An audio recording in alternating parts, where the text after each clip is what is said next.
এবার সিকিমের ছবি দেখাবো আপনাদের। প্রবল বৃষ্টি আর তার জেরে বিপর্যস্ত সিকিম। লাচেন গ্যাংটকে ধস নামে, লাচেন গ্যাংটকে রাস্তায় ধস নামে, আর যার জেরে আটকে রয়েছেন বহু পর্যটক।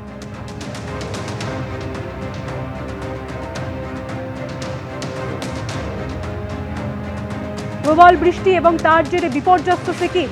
লাচেন গ্যাংটকে ধস নামে, লাচেন গ্যাংটকে রাস্তায় ধস নামে, আর যার জেরে আটকে রয়েছেন বহু পর্যটক।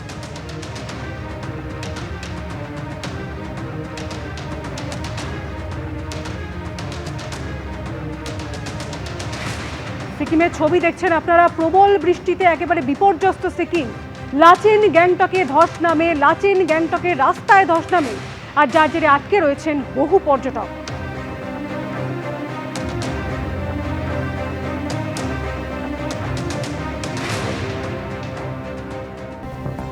রাহুল বন্দ্যোপাধ্যায়ের মৃত্যুর প্রতিবাদে প্রযোজনা সংস্থা দুটি সিরিয়ালের কাজ ছেড়ে দিলেন অভিনেতা অম্বরীশ ভট্টাচার্য।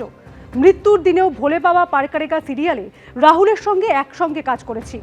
আগে প্যাক আপ হওয়ার কারণে কলকাতার উদ্দেশ্যে রওনা, রাস্তাতেই পাই মৃত্যু সংবাদ।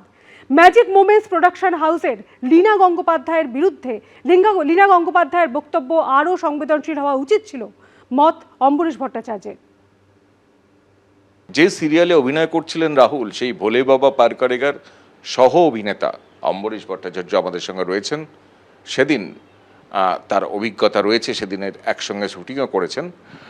অম্বরীশ, সেই ঘটনার পরিপ্রেক্ষিতে এই মৃত্যুর প্রতিবাদে ওই প্রযোজনা সংস্থা থেকে তিনি সরে এসছেন, অর্থাৎ আগামী দিনে ওই প্রযোজনা সংস্থায় কাজ করবেন না, এমনই সিদ্ধান্ত নিয়েছেন, এমনটাই শোনা যাচ্ছে। কি বলবেন, কেন করলেন এটা? দেখো, আমরা আউটডোরে একসাথেই গিয়েছিলাম, দুদিন শুটিংও করেছি। যেদিন ওর ঘটনাটা ঘটে সেদিন সকালবেলা প্রথম ফোনটা হোটেলে আমাকে ওই করেছিল যে আমার ঘরে এসো, ভালো চা খাও। যখন ওর ঘরে বসে চা খাচ্ছি তখনও জানি না ওটা ওর মৃত্যুদিন, ও জানে না, আমিও জানি না। তারপরে বেলা 12টা থেকে আমাদের শুটিং শুরু হয় সমুদ্রের ধারে, মানে মোহনার ধারে। আমাদের কোনো জলের সিন টিন ছিল না, পাড়েই ছিল। সারাদিন শুটিং করি, 3টের সময় আমাদের অনেকেরই প্যাক আপ হয়ে যায়, সিনিয়র যারা ছিলেন থেকে যায়। ও, নায়িকা এবং আরেকজন যিনি সেকেন্ড লিড ছিলেন চরিত্র, তাদের 3জনের শুনি যে তাদের আরও সিন বাকি আছে, পরের দিন শুটিং শেষ হবে। তো ওকে বিদায় জানিয়ে আমরা চলে আসি। ফিরে আসছি কলকাতা, বা হোটেলে এসে ফ্রেশ হয়ে আমরা খাওয়া দাওয়া করে যখন ফিরছি, রাস্তার মধ্যে খবর পেলাম যে ওর একটা অ্যাক্সিডেন্ট হয়েছে, এবং তার কিছুক্ষণ পরে আবারও খবর পেলাম যে ও আর নেই। এখন অবধি আমরা বিশ্বাস করতে পারিনি সেটা। ওই অভিঘাতটা যে ভয়ানক হয়েছিল আমার ওপরে, অন্তত এই 1.5-2 মাস আমরা প্রত্যেক দিন একসাথে দুজনে মেকআপ রুম শেয়ার করেছি। মেগা সিরিয়াল যেহেতু প্রত্যেক দিন শুটিং হয়, এবং ওই মুভিটোন স্টুডিওতেই পাশাপাশি দুটো সিরিয়াল হতো, একটা চিরসখা, একটা ভোলে বাবা পারকারেকা। দুটোতেই আমি গুরুত্বপূর্ণ চরিত্রে অভিনয় করতাম।